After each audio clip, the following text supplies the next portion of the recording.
Hello friends, welcome to lunch with this is Ram Soni. बीते कुछ दिनों से पीएम केयर्स फंड की काफी चर्चा हमारे देश में हो रही है और यहां पर कई बार राइट टू इंफॉर्मेशन एक्ट के अंतर्गत आरटीआई के माध्यम से ये पूछने का प्रयास किया गया कि पीएम केयर्स फंड का पैसा कहां से आता है और कहां खर्च हुआ है। तो यहां पे बेसिकली गवर्नमेंट के द्वारा डिक्लाइन कर दिया गया और उन्होंने बोला कि कोई गवर्नमेंट फंड नहीं है। आपको बताना चाहिए गवर्नमेंट फंड मतलब हम बात कर रहे हैं consolidated fund of India CFI के बारे में। ये जो फंड होता है ये आर्टिकल 266 के अंतर्गत कवर किया आता है। इसकी सारी इंफॉर्मेशन गवर्नमेंट को रिलीज करनी पड़ती है, लेकिन यहां पे गवर्नमेंट का कहना यह है कि पीएम केयर्स फंड एक गवर्नमेंट फंड नहीं है, ये कंसोलिडेटेड फंड ऑफ इंडिया में इसका पैसा नहीं जाता, इसलिए इसकी इंफॉर्मेशन देने के लिए हम बाध्य नहीं है और इसकी इंफॉर्मेशन नहीं देंगे। लेकिन अभी हाल ही में हुई ऑडिट रिपोर्ट में बहुत सारी इंफॉर्मेशन यहां पे बताई गई है, तो जरा उसके बारे में डिस्कस करते हैं कि पैसा कहां से आया है और पैसा कहां खर्च हुआ है। तो let's discuss everything one by one. ये काफी इंपॉर्टेंट टॉपिक है और ये जो पैसे खर्च हुए हैं ये प्रेजेंट जो वित्तीय वर्ष चल रहा है उसके लिए दिए गए हैं। मतलब कह सकते हैं 31 मार्च 2021 तक का डेटा यहां पे दिया गया है।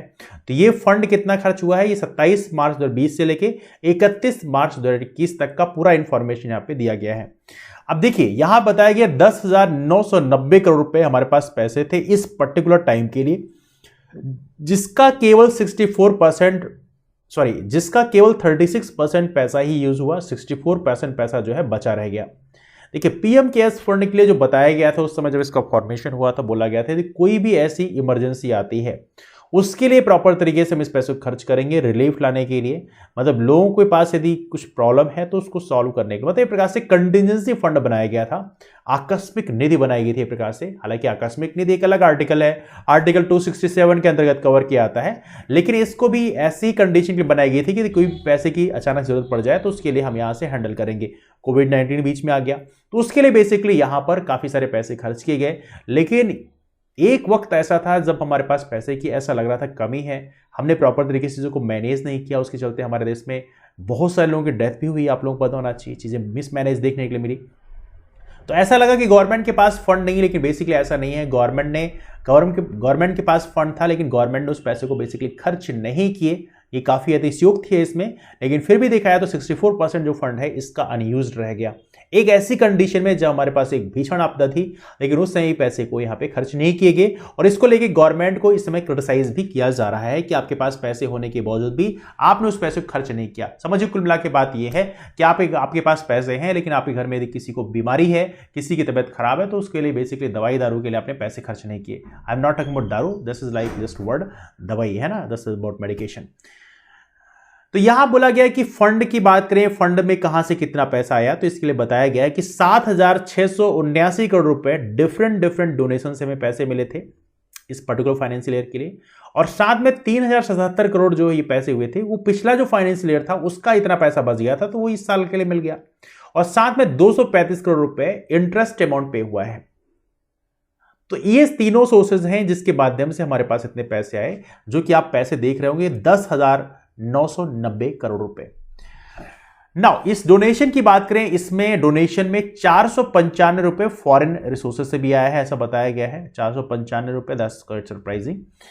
पीएम केयर्स फंड की बात करें कहां पे कितना खर्च हुआ, तो यहां बताया गया पीएम केयर्स फंड में मार्च लास्ट ईयर की बात करें इसमें 3,976 करोड़ रुपए खर्च किए गए थे। 1,392 करोड़ की बात करें इसको कोविड वैक्सीन डोजेस खरीदने के लिए इसको खर्च किया गया, जिसमें 6.6 करोड़ कोविड वैक्सीन खरीदी गई पीएम केयर्स फंड के माध्यम से।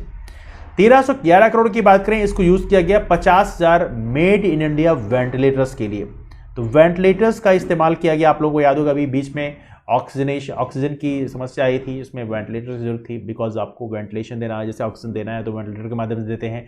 तो यहाँ पे 50,000 मेड इंडिया वेंटिलेटर्स खरीदे गए। अब यहाँ पे आगे इन्फॉर्मेशन दी गई, कोई भी उसमें वेंटिलेटर जो है वो बहुत ज़्यादा सक्सेसफुल नहीं हुए, these had been found defective या अनयूज्ड हो गए because of lack of trained medical staff proper trained नहीं था, इसके चलते वो सारे जो हैं वो वेंटिलेटर्स जो है यूज में नहीं आ पाए। तो ये भी इंफॉर्मेशन है जिसके बारे में पता होना चाहिए। इसमें 1,311 करोड़ रुपए खर्च किए गए थे। तो ये भी एक प्रकार से गवर्नमेंट की जो मिसमैनेजमेंट है वो यहाँ पे देखने के लिए मिलता है।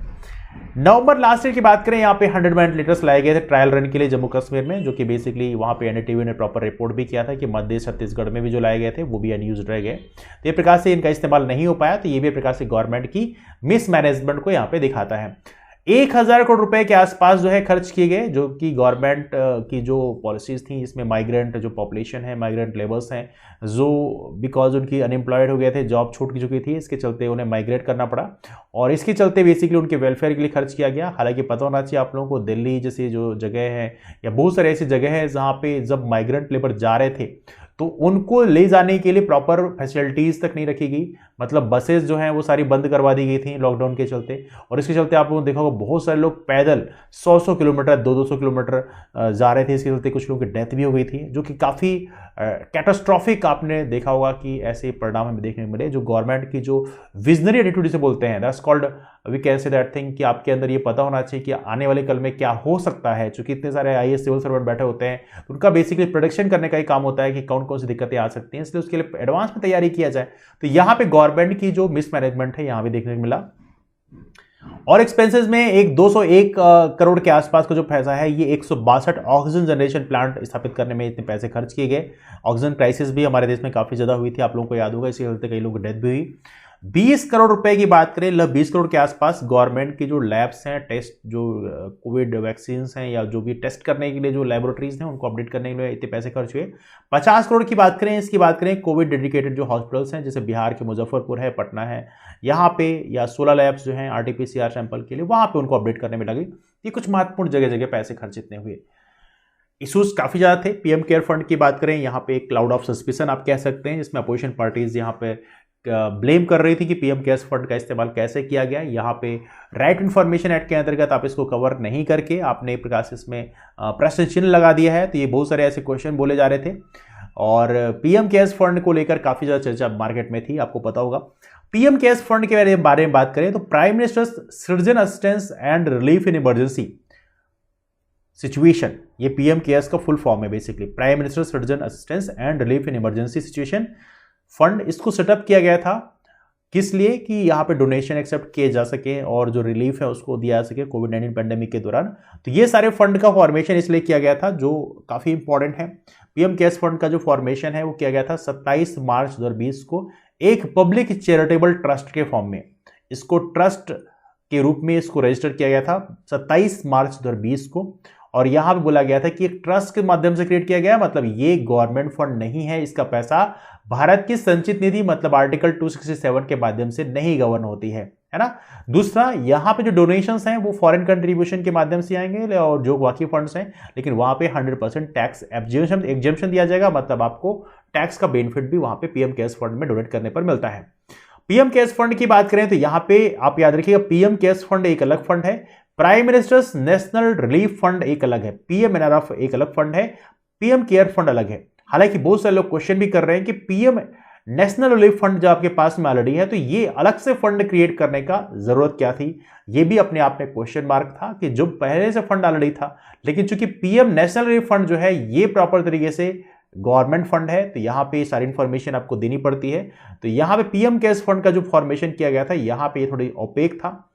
तो ये कई बार हमने देखा है कि बहुत सारे जजेस जो हैं लोगों को जमानत जो दे रहे थे उसमें ही बोल रहे थे कि पीएम केयर्स फंड में आप इतने पैसे वहां पे डोनेट कर दो, और वो डोनेशन जो है मैंने कई बार देखा भी है कि बहुत सारे हाई कोर्ट्स में इस तरह की प्रैक्टिस चल रही थी, जो कि कैसे चल रही थी ये काफ़ी सरप्राइजिंग है। I don't know what was the policy. हो सकता है ये पॉलिसीज हालांकि गवर्नमेंट के द्वारा ऐसा कोई इशू किया नहीं गया, लेकिन फिर भी कई बार ये प्रैक्टिस में हमने देखा है कई जगह हाई कोर्ट के जो जजेस हैं उनके द्वारा बेसिकली जो जमानत है उसके दौरान बेसिकली कई बार कहा गया था। इवेंटली बहुत सारी चीज़ें न्यूज़ में भी थी। वैसे नाउ क्वेश्चन बनता है, इस पीएम केयर फंड को एडमिनिस्ट्रेट कौन करता है, इसको कौन इसको संभालता है। तो प्राइम मिनिस्टर की बात करें, ये एक्स ऑफिसर चेयरमैन होते हैं पीएम केयर फंड के, मतलब पदेन अध्यक्ष होते हैं जो कि इस चीज को हैंडल करते हैं। और बाकी 3 मिनिस्टर, डिफेंस मिनिस्टर, गृह मंत्रालय की मिनिस्टर और मिनिस्टर ऑफ फाइनेंस, ये तीनों मिनिस्टर जो हैं इसके एक्स ऑफिसर ट्रस्टी होते हैं, मतलब ये बाकी मेंबर होते हैं। तो ये मिला के 4 लोग मिलकर डिस्कस करते हैं, डिसाइड करते हैं कि इस फंड को कहां कैसे खर्च किया जाएगा। 2021 की बात करें तो दिल्ली हाई कोर्ट में इसको इन्फॉर्म किया गया था पीएम केयर फंड जो है एक गवर्नमेंट ऑफ इंडिया फंड नहीं है, तो इसके लिए हम लोग प्रॉपर तरीके से इसके लिए ऑब्लाइज नहीं है कि हम लोग इसकी information, right to information act के अंतर्गत जो भी इन्फॉर्मेशन मांगी जाती है उसकी इन्फॉर्मेशन हम लोग शेयर करें। और याद रहे इसका जो पैसा है वो कंसोलिडेटेड फंड ऑफ इंडिया मतलब आर्टिकल 266 के अंतर्गत गवर्न नहीं होता या ना तो उसमें कलेक्ट किया जाता है। ठीक है, तो ये रहा पीएम केयर फंड के बारे में। तो डिस्कशन कहीं से वाइंड अप करते हैं, लेकिन आपको क्या लगता है पीएम केयर फंड को क्या राइट टू इन्फॉर्मेशन एक्ट के अंतर्गत लाया जाना चाहिए या नहीं लाना चाहिए? आपको इसमें क्या लगता है? Please do comment below. आप इसके बारे में जरूर आप नीचे कमेंट करें, अपने ओपिनियन दें। और सबसे महत्वपूर्ण बात यह है कि यदि आप लोगों को लगता है किसी टॉपिक पे मैं वीडियो बनाऊं तो आप लोग नीचे कमेंट करके बता सकते हैं कि किस टॉपिक पे वीडियो बनाया जाए, किस टॉपिक में डिस्कशन किया जाए जो आप लोगों के लिए फ्रूटफुल होगा। तो चलिए डिस्कशन कहीं से वाइंड अप करते हैं। जो नए फ्रेंड्स हैं वो लर्न सर्विस नाम का टेलीग्राम ग्रुप ज्वाइन कर लें, वहां पे क्लासेस की इन्फॉर्मेशन शेयर किया आते हैं, तो उसके माध्यम से भी आप लोग जुड़ सकते हैं। तो मुलाकात करते हैं आप लोग फिर, तब तक के लिए bye, take care, have a wonderful day, keep forward and take care.